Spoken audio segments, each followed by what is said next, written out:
आशीर्वाद मिले, ये सबसे बड़ा सौभाग्य की बात है कि सभी लोग भगवान की भक्ति करने के लिए यहाँ पर आते हैं। और सबसे बड़ी हमें सौभाग्य प्राप्त होती है कि उन्होंने सभी लोग का आशीर्वाद हमें प्राप्त होता है। इससे बढ़ के और क्या खुशी मिल सकता है। ये तो भगवान राम का ही आशीर्वाद है जो कि हमें प्राप्त हो रही है। मैं उसी को प्राप्त करने के लिए और भगवान को प्राप्त करने के लिए, अंतरात्मा को भगवान से जोड़ने के लिए जो साधना बना है, जो ज्ञान बना है, हम उस पर चर्चा आज करने जा रहे हैं। हम लोग का सभी को ज्ञान मिले ताकि हम लोग किस तरह से साधना करें, क्योंकि अंतरात्मा को, जो अंतरात्मा में भगवान है बसे हुए, इसको पहचानने के लिए हम लोग के साधना करना बहुत जरूरी है। ज्ञान दीक्षा के अनुसार योग करना बहुत जरूरी है। योग से हमें कई प्रकार के लाभ मिलता है, चाहे शारीरिक हो, चाहे दैविक हो, चाहे सांसारिक हो, हर तरह से हमें प्राप्त होता है। इस चलते हम लोग उसको ज्ञान के बारे में जाने कि क्या है ज्ञान। देखिए, दीक्षा जो है, ज्ञान है, वो 3 प्रकार के होता है। एक तो जो कि जपा जाता है, बोला जाता है, जैसे कि ओम नमः शिवाय, ओम नमः शिवाय, ओम नमः शिवाय हम लोग बोलते हैं। राम राम राम राम, जय श्री राम, जय श्री राम, हरे कृष्णा हरे राम, ये सब जपने वाला है। और बहुत सा एक तो ऐसा है जो कि जपा नहीं जाता है, अजप्पा मंत्र कहलाता है या दीक्षा कहलाता है। अजप्पा दीक्षा क्या है कि जो गुरु मंत्र देते हैं, जो गुरु के वाणी से निकल जाता है, जो गुरु मंत्र देते हैं, उसको अजप्पा मंत्र कहा जाता है।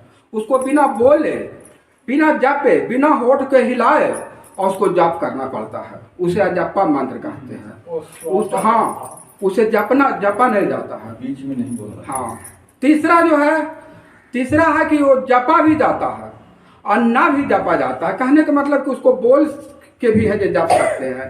जैसे कि ओम नमः शिवाय एक ऐसा मंत्र है, जैसे ओम भूर्भुवः स्वः तस्य वितुर्वरेण्यं भर्गो तदेवस्य धीमहि धियो यो न प्रचोदयात्। ये भी मंत्र है ऐसा कि इसको भी हम लोग बोल के भी जप सकते हैं, या अंतरात्मा में बिना होठ के हिलाए हम लोग इसका जाप कर सकते हैं। कीजिए, और जिस समय से जैसा जो बता रहा है उस अनुसार जो है मंत्र का उच्चारण किए, ध्यान कीजिए, उससे जो है भगवान जल्द ही प्रभावित होते हैं। तीसरा क्या है कि दीक्षा से आपको क्या क्या सुधार हो सकता है। जो दीक्षा ज्ञान आपको मिलता है, उससे ज्ञान से आप क्या क्या सुधार कर सकते हैं। बहुत सा ऐसा चीज है जो कि हमको दीक्षा से सुधार करना रहता है। जैसे पहला है कि कुंडली के अनुसार हमारे जन्म कुंडली में लिखा जाता है कि ये योग है, वो है, इस तरह से होगा। लेकिन गुरु दीक्षा जब मिल जाता है और उसको हम लोग जाप करते हैं, साधना करते हैं, तो उससे कुंडली में परिवर्तन आ जाता है। जो कुंडली पहले बना हुआ है वो कुंडली उस तरह से नहीं रह पाता है। मैंने साधना के द्वारा और योग के द्वारा उसमें परिवर्तन कर दिया हो जाता है। तीसरा है शक्तिपात। दीक्षा का ऐसा ज्ञान है, जैसे हम लोग उस दिन बताए थे, ज्ञान दिए थे, तो वो सब जो मंत्र है, जो दीक्षा है, वो सब शक्तिपात है। शक्तिपात उसको कहते हैं जिससे दैविक शक्ति आ जाता है। अगर आप उसको ध्यान से 15 मिनट सुबह, 15 मिनट शाम अगर करते हैं, तो आप में एक ऐसी दैवी शक्ति आ जाती है जिससे अगर किसी को भूत भी पकड़े हुए हैं तो माथा पर हाथ फेर दीजिए, भाग जाएगा। ऐसा शक्ति है। कभी कभी ऐसा होता है कि बहुत लोग उस तरह के हवा से ग्रस्त हो जाते हैं, लड़कन बुतरू बाल बच्चा ग्रस्त हो जाते हैं। अब उस समय आप संकट में पड़ जाते हैं कि हम लोग क्या करें भाई। पंडित जी के फोन करते हैं कि सरकार को उपाय बताइए, या कोई साधु महात्मा के यहाँ फोन करते हैं कि कोई उपाय बताइए। लेकिन अगर आप अपने ध्यान करते हैं इस मंत्र का दीक्षा के, अगर 15 मिनट सुबह शाम, तो आप में एक ऐसी शक्ति उत्पन्न हो जाता है जिससे कि आप किसी को भी उस तरह के अगर पोजीशन में हाथ फेर देते हैं तो तुरंत कंचन हो जाएगी। दीक्षा में इतना बड़ा गुण है। तीसरा जो है वैज्ञानिक, वैज्ञानिक ढंग से आध्यात्मिक ज्ञान इसको कहा जाता है। आध्यात्मिक ज्ञान एक ऐसा शक्ति है कि आपको तन मन सारा स्वस्थ कर देगा, चाहे शरीर में किसी प्रकार का रोग हो। जो दीक्षा हमने जो दिया है उसमें इतना ताकत है कि आपको किसी प्रकार के रोग हो, सारा इंटेस्टाइन, पेट से रिलेटेड जो भी समस्या है, आपका गैस है या कुछ भी है, एकदम ध्यान से सुनिएगा, बहुत इंपॉर्टेंट चीज है। इतना इंपॉर्टेंट चीज आपको नहीं मिलेगा कभी सुनने के लिए। और इसको सही मानिए, हम लोग भी परीक्षित कर चुके हैं और हम लोग भी मेडिकल लाइन से जुड़े हुए हैं। एक ऐसा मंत्र को हम लोगों ने ऐसा किया, खोजा, जिससे कि बहुत लोग साधु मुनि लोग ऐसा योग से, साधना से ऐसा खोजे हैं और उसको हम लोगों ने प्राप्त किया है। और इतना लाभ है उसको कि उससे कैंसर तक के ठीक हो सकता है। मेरा सबसे बड़ा उद्देश्य वही है कि उस मंत्र को है जो उच्चारण जाप करना, साधना करना। अगर 15 मिनट सुबह शाम करते हैं तो कैंसर ऐसा भारी रोग ठीक हो सकता है। एकदम वास्तविक में निश्चित है। सुन रहा है ना भजनानंद बाबू? हाँ सुन रहे हैं। हाँ, एकदम बहुत प्रैक्टिकली है। चलिए बताइए। हाँ, इतना प्रैक्टिकली है कि क्या कहना। इससे ऐसा सुधार में आपको हो जाएगा और दूसरा भगवान को तो प्राप्त होगा ही। इस जीवन में सुख भी के भी प्राप्ति होगी और दूसरा की भगवान के भी प्राप्ति होगी। और ऐसा नहीं, आत्मा क्या है? आत्मा जो है ये तो भगवान से जोड़ने का चीज है। दीक्षा के द्वारा ही जोड़ा जाता है। चाहे जिन गुरु से आप दीक्षा लीजिए, लेकिन उनको जोड़ा जाता है। आत्मा जो है अजर और अमर है। आत्मा मरता नहीं है, न तो गलता है न तो सूखता है। नैनम छिदंती संतरानी नैनम दहाती पावका न चैनियम बलिए जंत को न सो संति मारुता। आत्मा अजर और अमर है, न इसको हवा सुखा सकता है, न तो पानी गीला कर सकता है, और न तो धूप ही सुखा सकता है, न तो अग्नि ही जला सकता है। ये अमर है। ये क्या है? बहुत लोग सुनते हैं, आप लोग सुनते होंगे ऐसा, या हम लोग भी सुनते हैं कि कहीं पर कोई छोटा बालक है 5 वर्ष से और चाणक्य नीति उसका ज्ञान है, वो भगवान का रामायण कर रहा है 5 वर्ष की उम्र में। ऐसा क्या है? इसका क्या कारण है? हम लोग समझ सकते हैं, बता सकते हैं उसका क्या कारण है? इसका कारण वही है कि उन्होंने पहला जन्म में वैसा भगवान का ध्यान किया, और जो जैसा ध्यान करता है, जो जैसा कर्म करता है, उसी तरह से दूसरे जन्म में उसका ऐसा शरीर आत्मा पर उसको प्रभाव पड़ता है। और वह जिस कुल में जन्म ले, वह है जो 5 वर्ष की उम्र में ही उस तरह से रामायण बचना शुरू कर दिया, तो इस जन्म का प्रभाव उसमें जाता है। इसी को दीक्षा कहते हैं, जो कि भगवान से उसको जोड़ा जाता है। और कर्म उसी को कहते हैं। कर्म के अनुसार ही इस जन्म तो क्या, अगला जन्म में भी मार्ग सुधर जाता है।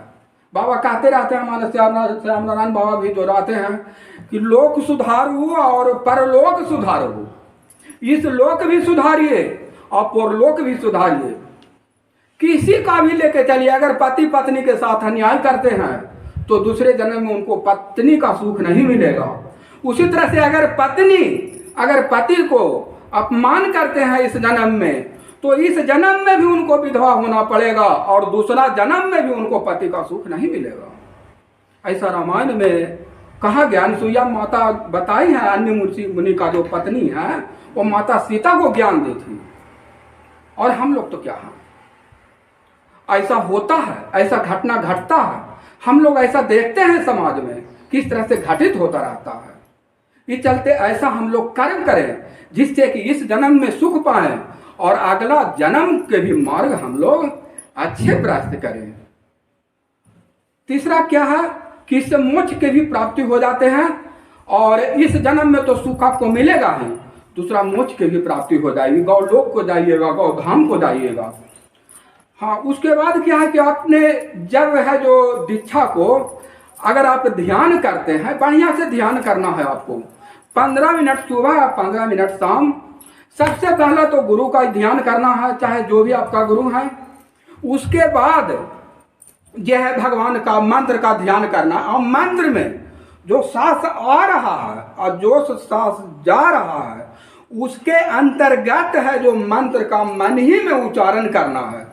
अगर मन में उच्चारण नहीं करते हैं तो आपका ध्यान भटक जाएगा, माइंड में ध्यान नहीं रह पाएगा, आप इधर उधर के बातें इसमें भूलते रहेगा, लड़ाई झगड़ा दुनियादारी बाल बच्चा 12-17।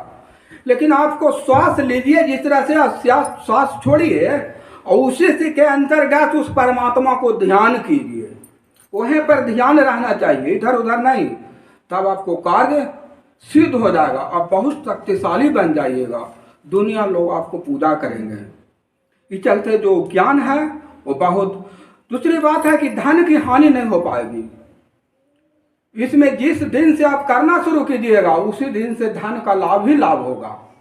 एकदम भूल के भी मत सोचिए कि हम कोई 15 मिनट सुबह 15 मिनट समय बर्बाद हो जाएगा। एक तो टीचर थे, उनका बच्चा के यहाँ पर जो है पढ़ा बेन कहाँ हड़ी बिहार में जो टीचर हैं पढ़ाते हैं, उनका बच्चा के पेट खराब रहता है। पेट इतना खराब रहता है कि उसको क्या कहना, दवा देते रहते हैं, सब ठीक रहता है। टीचर हैं, अपने अध्यापक हैं, वही प्रधानाध्यापक हैं, उनको बताए कि एक तो हमारे पास ऐसा योग का मंत्र है जिसको अगर 15 मिनट सुबह 15 मिनट शाम अगर किया जाए तो उससे आपका बच्चा को जो लीवर से लेकर के जो भी वो प्रॉब्लम है आपका, उससे सही हो सकता है अगर 15 मिनट सुबह 15 मिनट शाम आपका बच्चा करता है तो। लेकिन उन्होंने कहा कि भाई पढ़ने का समय नहीं है, तो फिर ये ज्ञान कहाँ से, इस तरह के समय कैसे दे सकता है? पढ़ने का तो समय मिलता ही नहीं है, और फिर ये 15 मिनट सुबह 15 मिनट शाम जो है कैसे किया जा सकता है जाप है जो। यही चीज इसके पहले बता रहे थे कि 2 ठो बच्ची थी, दोनों सहेली थी, और उसने स्कूल पढ़ने के लिए जाया करती थी, लेकिन एक ठो साधना करती थी और एक ठो साधना करना छोड़ दी थी। मिला तो ज्ञान दोनों से था, लेकिन एक ठो साधना करना छोड़ दी थी। अब जब परीक्षा में जब दोनों पास हुई तो सबसे ज्यादा नंबर किसको आया? जो कि साधना करती थी। तो साधना से अंतरात्मा से लेकर के दिमाग भी तेज हो जाता है, ये धार के तरह तेज हो जाता है। तो इसको जब हम लोग अभ्यास करेंगे तो इस अभ्यास से जो परमात्मा को प्राप्त करेंगे ही, और दूसरा कि हर अवस्था में हम लोग सफलता प्राप्त करेंगे। तीसरा क्या है कि ये जो मंत्र है संजीवनी मंत्र है। संजीवनी मंत्र उसको कहा जाता है जिसको संजीवनी बूटी के बारे में जानते हैं कि जब लक्ष्मण को शक्तिवान लगा था तो उस समय हनुमान जी रात हिमालय पर्वत पर से संजीवनी बूटी को लाए थे, पहाड़ को उठा करके ले आए थे। हाँ, उनको वैद्य ने संजीवनी बूटी पीस करके और उनको है जो पिलाया गया तो वह जीवित हो गए। उसी तरह से संजीवनी बूटी ये मंत्र है जो संजीवनी बूटी के तरह है, जो संजीवनी मंत्र है, इससे आपका जीवन जागृत हो जाएगा। बहुत सा कभी कभी ऐसा सुने होंगे कि बहुत सा साधु महात्मा लोग हैं या कृष्ण भगवान के बारे में भी सुने होंगे कि अपना गुरु दक्षिणा के लिए भगवान गुरु से निवेदन किए कि गुरु जी हम आपका क्या दक्षिणा दे सकते हैं, जो दक्षिणा हो वो मांगिए।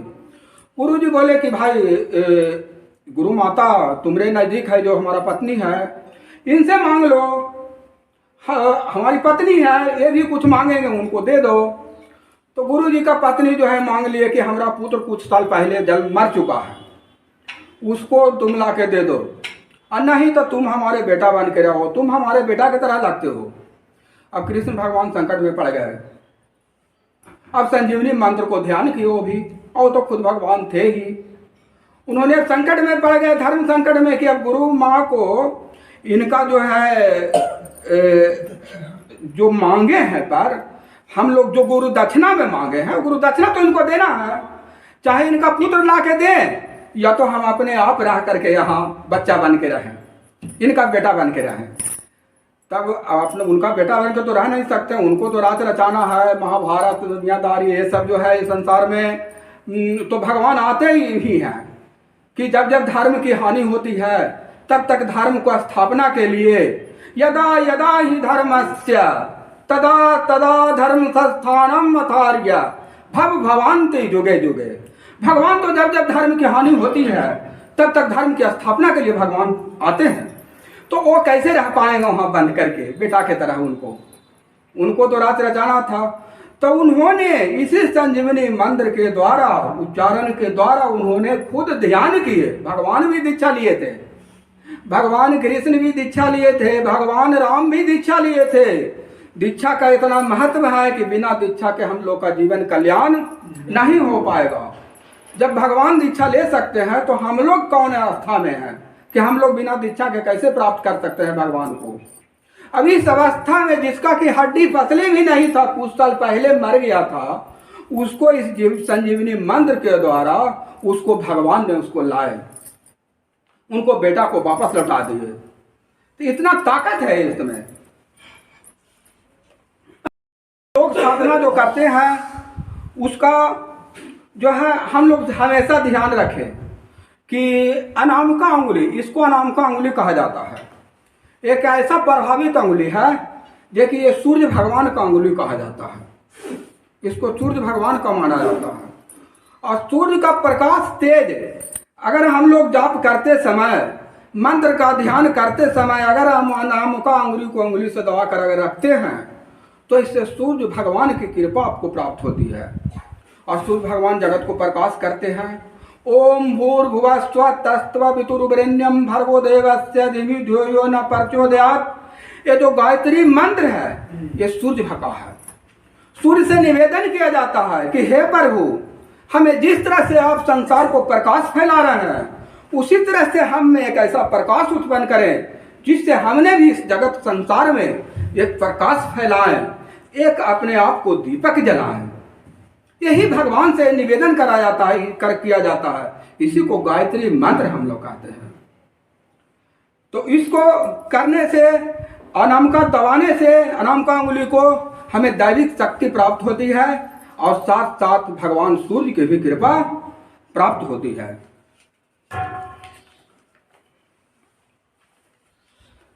कहा जाता है एक बार ज्ञान एक ऐसा चीज है कि देखिए, ज्ञान अपने भी प्राप्त करने का चीज है और ज्ञान देने का भी चीज है। एक बार वहाँ मथुरा के निवासी थे रामानुज जी। तो रामानुज जी अपने गुरु से ज्ञान लिए। तो रामानुज जी भी बहुत बड़ा विद्वान थे, ब्राह्मण पंडित थे। तो उन्होंने ज्ञान लिए तो गुरु जी बता दिए कि देखिए, तुमको ज्ञान बताना नहीं है किसी को। अगर ज्ञान बताएगा तो कुछ भी हो सकता है। लेकिन रामानुज जी तो खुद है जो पंडित थे, उन्होंने बहुत बड़ा विद्वान थे। उन्होंने इस तरह के कार्यक्रम चल रहा था और इस तरह के कार्यक्रम में रामानुज जी वो अपना सबको ज्ञान बता दिए। जो ज्ञान गुरु जी ने दिए थे वो ज्ञान करीब 70 व्यक्ति वहाँ थे मौजूद और 70 व्यक्ति को उन्होंने उस ज्ञान को बता दिए। उसी समय गुरु जी आ गए। गुरु जी कहते हैं, ये क्या किया? अरे तुम जो ज्ञान को बता दिया, जो हमने ज्ञान दिया था वो ज्ञान बता दिया तो तुमको मौत हो जाएगा। तुम्हें सारा ज्ञान काहे के लिए बता दिया? तब रामानुज जी क्या कहते हैं कि जिस ज्ञान को आपने दिया है, अगर उस ज्ञान 70 को हमने ज्ञान को बताया है 70 व्यक्ति को, अगर 70 व्यक्ति को भगवान उस ज्ञान के माध्यम के द्वारा भगवान को प्राप्ति हो जाती है तो हमको एक आदमी के मौत भी हो जाएगा तो क्या दिक्कत है? सब लोग दुनिया प्रभावित हुई उनसे कि भाई ये तो बहुत बड़ा विद्वान है। गुरु जी भी सिलेंडर हो गए कि भाई, तो ज्ञान उसको कहता है। ज्ञान के मतलब ही है प्रकाश को फैलाना। अपने में जो ज्ञान है वो सभी को देना, जिससे है जो अपना जस के साथ दूसरे को भी हो जाता है। एक बार सुनते रहते थे, कहते रहते थे, हमारे मकान मालिक जो है वो भी धर्म ग्रंथ का वो भी पालन करते हैं, कुंडली वगैरह सब चीज लिखते हैं, रामदेव बाबू। तो उन्होंने भी कहते रहते थे कि एक व्यक्ति था क्या ऐसा, उन्होंने ज्ञान किसी को दिया ही नहीं था, बहुत बड़ा विद्वान था और ज्ञान दिया ही नहीं था। जब वो दूसरा जन्म में जब पैदा लिया तो क्या था, आम के पेड़ में पैदा लिया, आम का वृक्ष बना। लेकिन जितना भी आम जो वो फलता था सब के सब सड़ जाता था और सब लोग फल खाए। उसके बाद गाली बाके, ए कैसा फल है भाई, ये तो एकदम सड़ा हुआ है, ये तो बेकार है, कहने से इसको पेड़े को काट दो, ये कर दो। तो पता चला भाई कि जब ये जो ऐसा व्यक्ति थे जो कि किसी को अपना जीवन में ज्ञान देवे नहीं किए थे, इनको जब मौत हुआ तो आम के पेड़ में जन्म हुआ, सड़ा सड़ा फल देते हैं। तो ये जब ज्ञान ही नहीं दिए हैं किन्हीं को, तो फिर इनका तो इस तरह के हाल होवे करेगा, दूसरा जन्म में भी गाली सुनना पड़ रहा है उनको। तो ज्ञान ज्ञान जो ऐसा चीज है कि प्रकाश को बांटने के लिए है। अंतिम एक बात और बताना चाहते हैं आपको कि गुरु ज्ञान जो है देने के लिए गुरु शिष्य को खोजते हैं, ना कि शिष्य खोजते हैं गुरु को। ये कभी ऐसा नहीं होता है। जो गुरु है, गुरु ही शिष्य खोजते हैं। आप पर दया आएगी गुरु के, जब प्रवचन सुनिएगा, भजन गाइएगा, ये जाइएगा, गुरु के ध्यान में रहिएगा, तो गुरु के दया आएगी उन पर कि आप पर कि अपना प्राण भी निकाल करके आपको दे सकते हैं। उसी को दीक्षा कहा जाता है। उसी को दीक्षा कहा जाता है कि अपना अंतरात्मा को, अपना प्राण के कुछ भाग आपको दिया जाता है। वो गुरु देते हैं, शिष्य को नहीं लिया जाता है। शिष्य गुरु को नहीं खोज सकते हैं। शिष्य लाख चाहें, अगर गुरु नहीं चाहेंगे तो दीक्षा आपको प्राप्त नहीं हो सकती है। जब गुरु की कृपा होगी और गुरु का जब आपके प्रति दया भाव आएगी, तब गुरु आपके लिए खुद चाहेंगे कि भाई हम इनको ऐसा दीक्षा दे दें, ऐसा ज्ञान दे दें जो कि इनको भी भगवान की प्राप्ति हो। हम लोग भी ऐसा देखते हैं। हम लोग जब दवा देते हैं, कोई रोगी आ जाते हैं ऐसा जो कि बहुत कष्ट से परेशान रहते हैं, तो देख करके हृदय पिघल जाता है। इनको एक ऐसा दवा दिया जाए जिससे कि इनको सारा कष्ट दूर हो जाए। भगवान से भी प्रार्थना यही करते हैं। तो उसी तरह से एक दीक्षा है कि गुरु ही शिष्य को खोज लेते हैं कि भाई इनको किस तरह से दीक्षा दिया जाए। आपको शिष्य को खोजने की जरूरत नहीं है। बोलिए सियावर रामचंद्र भगवान की जय।